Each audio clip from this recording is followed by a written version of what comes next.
क्या आपको मालूम है कि इंडिया में कॉफी पहली बार एक सूफी संत की दाढ़ी में छिपकर आई थी? इंडियन पॉलिटिक्स, आर्ट और कॉफी हाउसेस का आखिर ये बरमूडा ट्रायंगल कैसे और कब तैयार हुआ? आखिर इस कॉफी बीन में ऐसा क्या था जिससे घबराकर ऑटोमैन अंपायर ने इसे बैन कर दिया? नजरिया की खाओ गली में आपका स्वागत है।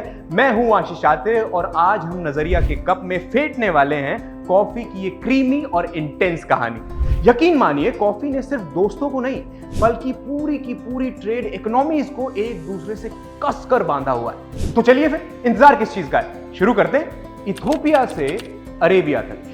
इथियोपिया में कॉफी की डिस्कवरी को लेकर एक मशहूर अफसाना है। कहा जाता है कि कल्दी नाम के गडरिये के होश उड़ गए जब उसने देखा कि कॉफी के इन रेड बेरीज को खाकर उसकी बकरियां अजीब से जोश में उछल कूद मचा रही हैं। घबराकर जब वो पास की मोनेस्ट्री में गया इन बेरीज को लेकर, तो वहां के मॉन्क्स ने डिक्लेयर कर दिया कि इन कॉफी बेरीज पर शैतानी असर है और तुरंत उन्हें आग में झोंक दिया। कॉफी बेरीज के जलते ही कमरे में भीनी भीनी कॉफी की महक हावी हो गई, जिसके बाद खुद मॉन्क्स की नीयत खराब हो गई। आगे चलकर इन मॉन्क्स ने ही लंबी प्रेयर्स के दौरान जागते रहने के लिए उनका इस्तेमाल करना शुरू कर दिया। कंट्रोवर्सी ने कॉफी का और कॉफी ने कंट्रोवर्सी का साथ कभी नहीं छोड़ा। 15वीं सेंचुरी में ऑटोमैन अंपायर के सुल्तान मुराद नंबर 4 ने कॉफी पर बैन लगा दिया। उनको लगा कि कॉफी के बहाने लोग जरूरत से ज्यादा मिलजुल रहे हैं और इस नामुराद कॉफी के चलते उनके खिलाफ डिसेंट को बढ़ावा मिल रहा है। आपको हैरत होगी जानकर कि कॉफी पीने पर लोगों को मार पड़ती थी और इवन पानी में डुबोकर मारने का भी प्रावधान था। उस वक्त के इस्लामिक स्कॉलर्स ने तो कॉफी को अल्कोहल जैसा इंटॉक्सिकेंट भी माना है। 16वीं सेंचुरी तक आते आते ऑटोमैन अंपायर ने हार मान ली। कॉफी की हवा को रोकना उनके बस का ही नहीं था। तो क्यों ना इस आपदा को बिजनेस अपॉर्चुनिटी में तब्दील कर दिया जाए। प्रोडक्शन धड़ल्ले से बढ़ने लगा, लेकिन they were extremely protective of it. फलस्वरूप सारे चोर डकैत कॉफी के पीछे हाथ धोकर पड़ गए। 17वीं सेंचुरी अरेबिया में फर्टाइल कॉफी सीड्स पर एक्सपोर्ट बैन होने के बावजूद भी ये बीन्स यमन से स्मगल होकर यूरोप पहुंच गई और कॉफी एक ग्लोबल ट्रेजर बनता चला गया। इन्हीं स्ट्रिक्ट कॉफी लॉज के बीचों बीच एक सूफी संत बाबा बुदान, जो मक्का से हज कर लौट रहे थे, अपनी दाढ़ी में कॉफी के साथ रॉ बीन स्मगल कर इंडिया में ले आए और ऐसा कहा जाता है कि चिकमंगलूर की पहाड़ियों में उन्होंने इन बीजों को उगा दिया। The British coffee plantations. Southern India, particularly Karnataka and Andhra region का क्लाइमेट कॉफी के लिए बिल्कुल परफेक्ट था। 1800 में ही ब्रिटिश ने सदर्न फॉरेस्ट लैंड को कमर्शियल प्लांटेशंस में तब्दील किया और इंडियन कॉफी को लंदन के रास्ते यूरोप में बेचकर भयंकर प्रॉफिट कमाया। एक नजरिए से देखें तो जो कॉफी बीन्स बाबा बुदान यहां स्मगल कर लेकर आए थे, ब्रिटिश ने उन्हें यहीं उगाकर यहां से कमर्शियली स्मगल कर यूरोप में और पूरी दुनिया भर में बेचा। Coffee houses, Indian revolution. I know India एक चाय प्रधान देश है, लेकिन कॉफी भी हमारे सोशल लाइफ का एक बेहद इंपॉर्टेंट हिस्सा है।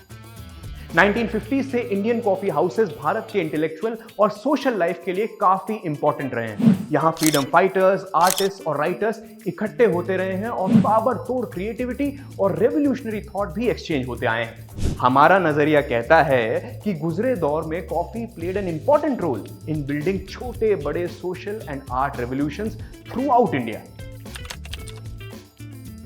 इंडिया दुनिया का 7th लार्जेस्ट कॉफी प्रोड्यूसर है और हर साल 300,000 टन से ज्यादा कॉफी प्रोड्यूस होती है। इसमें सबसे बड़ा शेयर है 71% का फ्रॉम कर्नाटका। आज इंडिया में काफी अलग अलग कॉफी वैरायटीज उगाई जाती हैं, जिसमें 2 मेन टाइप्स हैं, arabica and robusta. Arabica coffee ज्यादा स्मूथ और कम बिटर होती है। कूर्ग, चिकमंगलूर और नीलगिरीज में उगाई जाती है। रोबस्टा स्ट्रॉन्ग होती है और उसमें कैफीन कंटेंट भी ज्यादा होता है।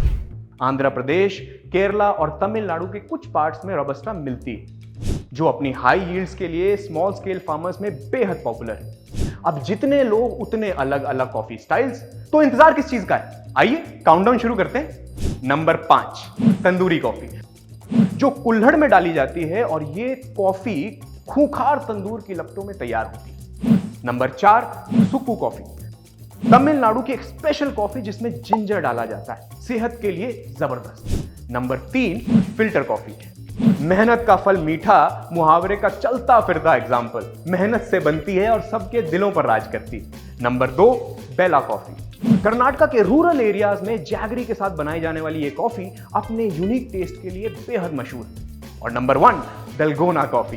पैंडेमिक के दौरान पॉपुलर हुई ये फ्रॉथी व्हिप्ड कॉफी ने सोशल मीडिया को जिस तरह से अपने घुटनों पर ला खड़ा किया ना, आई जस्ट लव इट। नीचे कमेंट सेक्शन में मुझे बताइए कि आपका फेवरेट कॉफी स्टाइल कौन सा है। लेकिन इतनी सारी कॉफी वैरायटीज और टाइप्स के बावजूद Indian coffee farmers, specially small growers, climate change और फ्लक्चुएटिंग मार्केट प्राइसेस की वजह से काफी चैलेंजेस फेस करते हैं। काफी फार्मर्स गवर्नमेंट इंटरवेंशन की मांग कर रहे हैं ताकि उन्हें फाइनेंशियल सपोर्ट मिले और फेयर ट्रेड प्रैक्टिसेस हो सके। आई होप लोकल गवर्नमेंट और कॉफी कंपनीज इनको जल्द से जल्द एक्नॉलेज कर कोई ठोस एक्शन लें और इन इश्यूज को रिजॉल्व करें। Coffee innovations in India. दोस्तों, कॉफी के कई सारे वेरिएंट्स अभी भी अलग अलग तरह से मार्केट में मौजूद हैं। चिलचिलाती गर्मी में cold coffee is a pleasure to the soul. Coffee flavoured freshly brewed beer, उफ। कैफे कल्चर्स ने भी टियर 1 और टियर 2 शहरों में अपनी जड़ें जमा ली।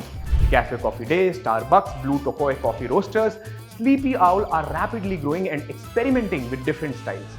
अगर आप कर्नाटका, तमिलनाडु और केरला एक्सप्लोर करेंगे तो पाएंगे कि local coffee cafes and bars लोगों के डेली रूटीन का एक प्रोमिनेंट पार्ट है। दोस्तों, कॉफी सिर्फ एक लेजर ड्रिंक नहीं है, बल्कि आपके काम की प्रोडक्टिविटी भी बढ़ाती है। आप भी अपना कॉफी का कप उठाइए और हमारे चैनल को for the love of coffee subscribe कीजिए यार। अगर आपको हमारी वीडियो पसंद आई है तो लाइक कीजिए और अपने दोस्तों से शेयर कीजिए।